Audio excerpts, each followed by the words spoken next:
President Trump revealed highly classified information to the Russian foreign minister and ambassador in a White House meeting last week, according to current and former U.S. officials, who said Trump's disclosures jeopardized a critical source of intelligence on the Islamic State.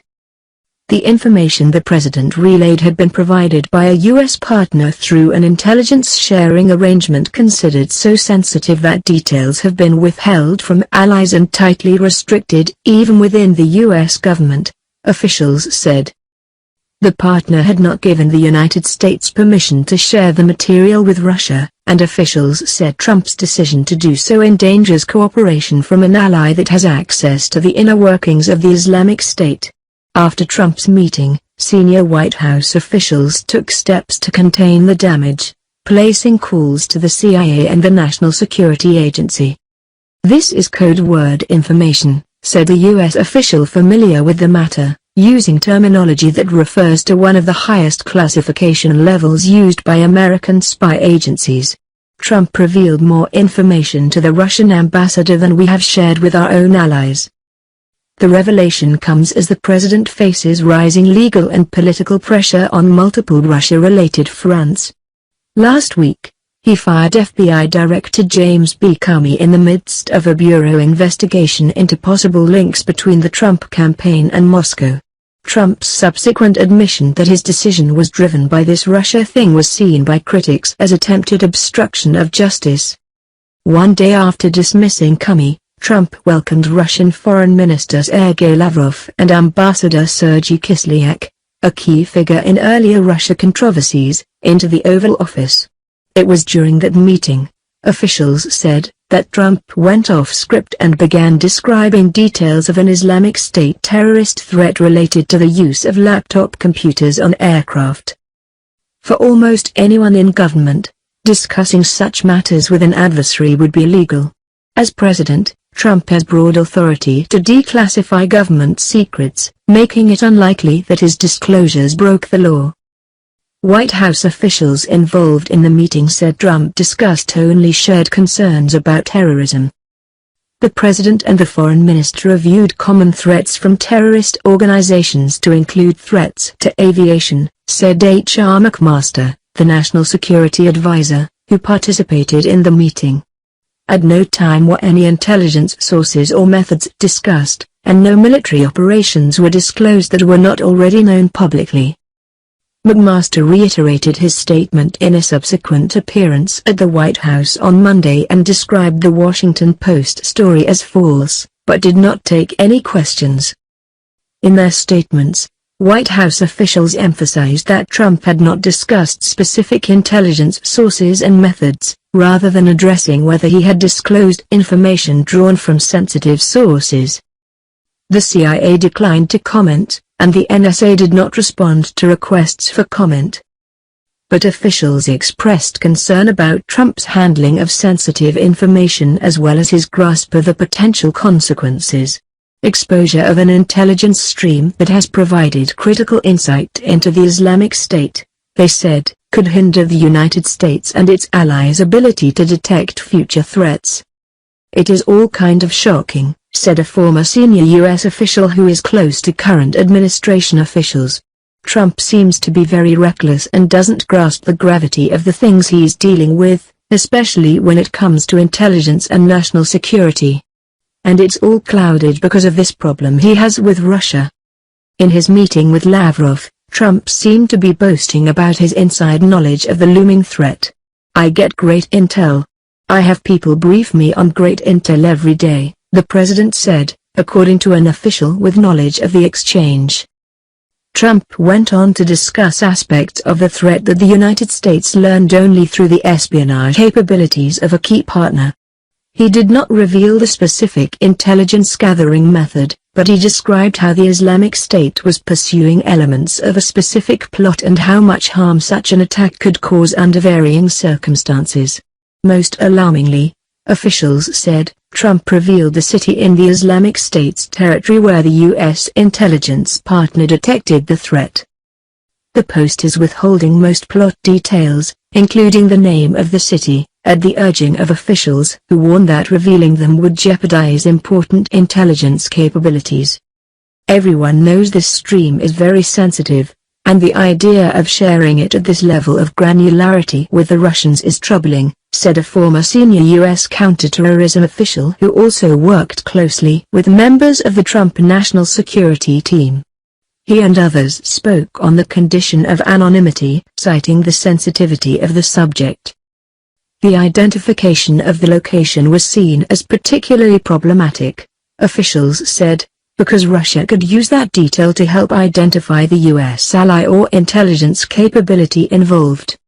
Officials said the capability could be useful for other purposes, possibly providing intelligence on Russia's presence in Syria. Moscow would be keenly interested in identifying that source and perhaps disrupting it.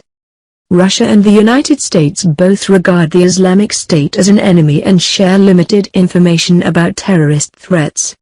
But the two nations have competing agendas in Syria, where Moscow has deployed military assets and personnel to support President Bashar al-Assad. Russia could identify our sources or techniques, the senior U.S. official said. A former intelligence official who handled high-level intelligence on Russia said that given the clues Trump provided, I don't think that it would be that hard for Russian spy services to figure this out. At a more fundamental level, the information wasn't the United States to provide to others.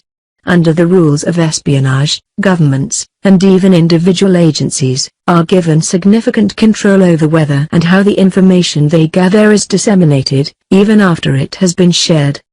Violating that practice undercuts trust considered essential to sharing secrets.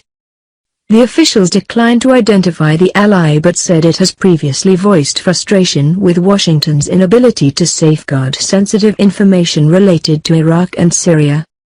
If that partner learned we'd given this to Russia without their knowledge or asking first, that is a blow to that relationship, the U.S. official said. Trump also described measures the United States has taken or is contemplating to counter the threat, including military operations in Iraq and Syria, as well as other steps to tighten security, officials said. The officials would not discuss details of those measures, but the Department of Homeland Security recently disclosed that it is considering banning laptops and other large electronic devices from carry-on bags on flights between Europe and the United States. The United States and Britain imposed a similar ban in March affecting travelers passing through airports in 10 Muslim-majority countries. Trump cast the countermeasures in wistful terms. "Can you believe the world we live in today?" he said, according to one official. "Isn't it crazy?" Lavrov and Kislyak were also accompanied by aides. A Russian photographer took photos of part of the session that were released by the Russian state-owned TASS news agency. No U.S. news organization was allowed to attend any part of the meeting. In Iowa, White House officials appeared to recognize quickly that Trump had overstepped and moved to contain the potential fallout. Thomas P. Bossert, assistant to the President for Homeland Security and Counterterrorism, placed calls to the directors of the CIA and the NSA, the services most directly involved in the intelligence sharing arrangement with the partner. One of Bossert's subordinates also called for the problematic portion of Trump's discussion to be stricken from internal memos and for the full transcript to be limited to a small circle of recipients, efforts to prevent sensitive details from being disseminated further or leaked. White House officials defended Trump. "This story is false," said Dinah Powell, Deputy National Security Advisor for Strategy. The president only discussed the common threats that both countries faced. But officials could not explain why staff members nevertheless felt it necessary to alert the CIA and the NSA. Senator Bob Corker, Republican Tennessee, said he would rather comment on the revelations in the Post story after I know a little bit more about it, but added, "Obviously, they are in a downward spiral right now and have got to figure out a way to come to grips with all that's happening. And the shame of it is, there's a really good national security team in place." Corker also said, "The chaos that is being created by the lack of discipline is creating an environment that I think it creates a worrisome environment." Trump has repeatedly gone off script in his dealings with high-ranking foreign officials, most notably in his contentious introductory conversation with the Australian Prime Minister earlier this year. He has also faced criticism for seemingly lax attention to security at his Florida retreat, Mar-a-Lago, where he appeared to field preliminary reports of a North Korea missile launch in full view of casual diners.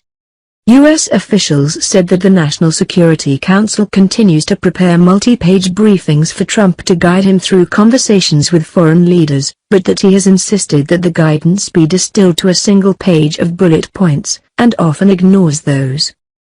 He seems to get in the room or on the phone and just goes with it, and that has big downsides, the second former official said. Does he understand what's classified and what's not? That's what worries me. Lavrov's reaction to the Trump disclosures was muted, officials said, calling for the United States to work more closely with Moscow on fighting terrorism. Kislyak has figured prominently in damaging stories about the Trump administration's ties to Russia. Trump's first national security advisor, Michael Flynn, was forced to resign just 24 days into the job over his contacts with Kislyak and his misleading statements about them. Attorney General Jeff Sessions was forced to recuse himself from matters related to the FBI's Russia investigation after it was revealed that he had met and spoke with Kislyak, despite denying any contact with Russian officials during his confirmation hearing. I'm sure Kislyak was able to fire off a good cable back to the Kremlin with all the details he gleaned from Trump, said the former U.S. official who handled intelligence on Russia. The White House readout at the meeting with Lavrov and Kislyak made no mention of the discussion of a terrorist threat. Trump emphasized the need to work together to end the conflict in Syria, the summary said. The president also raised Ukraine and emphasized his desire to build a better relationship between the United States and Russia.